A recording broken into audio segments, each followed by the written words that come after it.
Hello বন্ধুরা, সবাই কেমন আছেন? সবাইকে জানাই শুভ সকাল। শীত চলে এসেছে, সেজন্য কবুতরের ঘরে এক্সট্রা প্রোটেকশন দিতে হবে যেন বাতাস না আসে।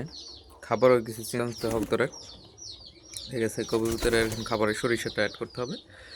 আমি অনেক দিন পর ভিডিও নিয়ে আসলাম, একটু সময় পাই নাই, ওই জন্য আপনাদের যেমন কবুতর ঘর এরকম। এখানে আবার এই যে সেই বাসা বাড়ার জন্য বাসা করছে এই জায়গায় কবুতর। কবুতরে আরও সুন্দর সুন্দর ভিডিও নিয়ে আসবো। শীতে কবুতরকে কীভাবে সুস্থ রাখবেন, কীভাবে ভালো রাখবেন, সেই ভিডিওগুলো নিয়ে আসবো। আশা করি আমার পাশে থাকবেন। সবাইকে ধন্যবাদ।